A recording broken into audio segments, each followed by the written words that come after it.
be treated with subclinical antibiotics and must be treated with exogenous growth hormones. If you do the numbers in the WHO FAO projections, the epidemiological projections, they estimate, not I, that just the vitamin and mineral guideline alone, when it goes into global implementation on December 31st, 2009, will result in a minimum of 3 billion, that's B, bad, big, billion deaths. 1 billion through simple starvation. Those folks who die are not particularly economically successful from the point of view of the corporations, but the next 2 billion. They will die from the preventable diseases of undernutrition. Who will live? Probably those people who are wealthy enough and powerful enough to have their own pushers of clean food and nutrients. So we need your help, because the United States leadership is what's going to literally save the population of the planet. The UN has put out dozens of public documents where they're calling for an 80% world population reduction. In fact, at the Beijing Women's Conference, the World Conference, back in 1997, the head of the UN Food Program said, "We will use food as a weapon against the people."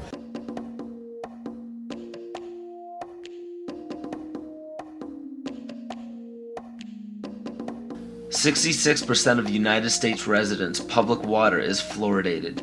It is known to have tremendous effects on bone cancer, joint problems, bone weakness, lowered estrogen and testosterone levels, and dental fluorosis, which is yellowing of the teeth and pitting in the enamel.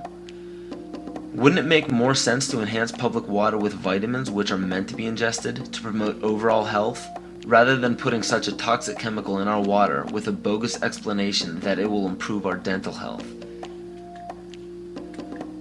We now know that fluoride causes more dental problems than it solves. Something doesn't seem right about this. Do you honestly believe that these companies care deeply enough for the people to spend large amounts of their own money to fluoridate public water when the people already purchase their own toothpaste? But there's a difference between toothpaste and drinking water. We don't ingest toothpaste.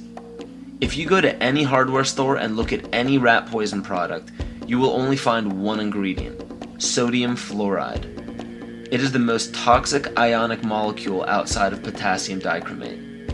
Now Dannon, along with other companies, have begun fluoridating bottled water. It is becoming increasingly difficult to get away from. And the fact that fluoride is also used in many prescription antidepressants shows that it eliminates aggression and motivation in people. Fluoride, to my knowledge as a physician, has absolutely no biological benefit whatsoever. But one of the significant things is that the Russians carried out all sorts of experiments on the people living in the Gulag. One of them, of course, was to fluoridate the water. Why? You fluoridate the water, why people are not as aggressive as they ordinarily would be. In fact, what is the active ingredient in Prozac that is so widely distributed in America today? Why, it's a fluoride compound. And now, we are finding that public water nationwide is showing up with arsenic, lead, cadmium, and thermonium, which is a radioactive form of lead. Cancer, lowered sex drive, birth defects, sedation, and brain defects. Does this not sound like a wonder drug for anyone aiming to control a population? It's quite astonishing, Paul, the degree to which environmentalists have not been educated about fluoride. You know, people have an unconscious trust in their doctor or their dentist, and if you can persuade doctors and dentists that fluoride is safe and good, then you're able to reach the rest of the nation. People believe their doctors and dentists, and that was a way of promoting fluoride for Bernays. Fluoride was killing their cattle, destroying their crops. Fluoride given to rats had produced bone cancer and liver cancer, and that those results had been doctored to make it look as though fluoride hadn't caused as much cancer. The pattern that we saw, it typically is what we see with other neurotoxic agents that are well known to cause a hypoactivity or a memory problem or an IQ problem. When I first presented the results of these studies, one of the individuals sitting and listening to the results, he says, "Do you have any idea what you're saying?" And he says, "You're telling us that we're reducing the IQ of children." And basically I said, yes.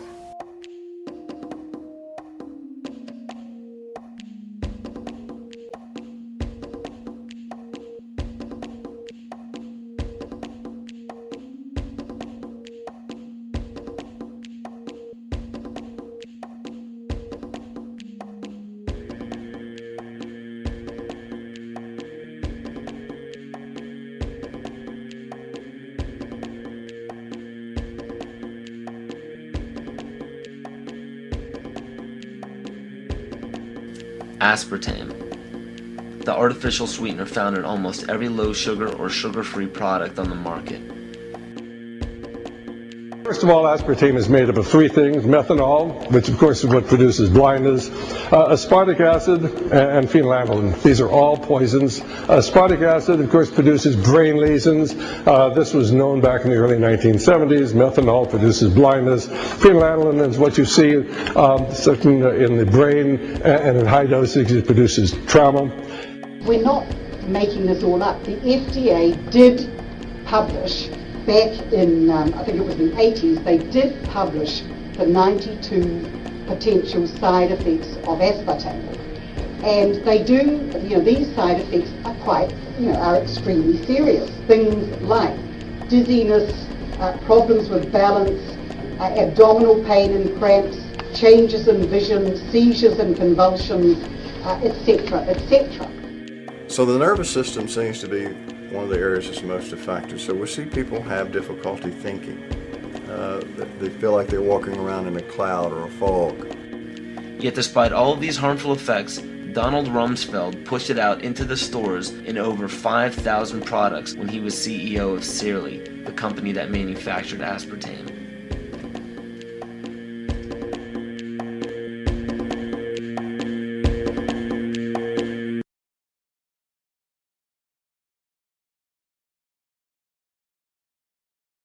The sustainable goal is the elimination of the middle class. The world cannot support 6 billion people. But you see, the plan behind sustainable development includes population control.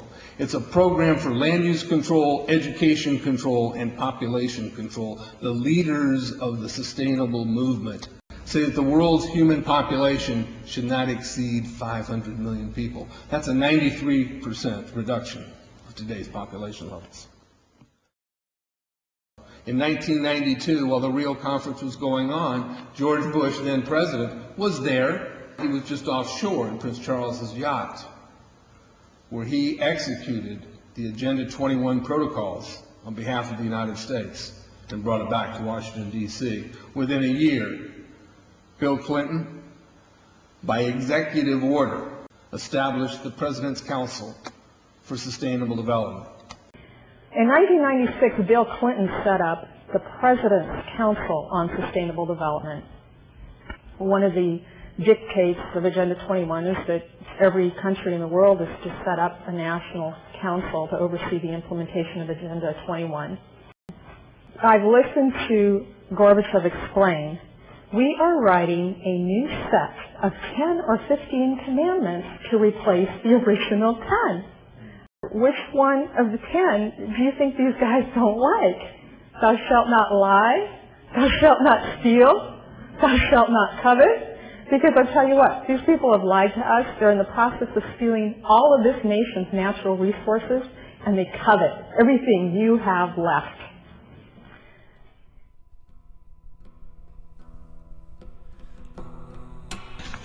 To explain the map, the red are areas that are to be off limits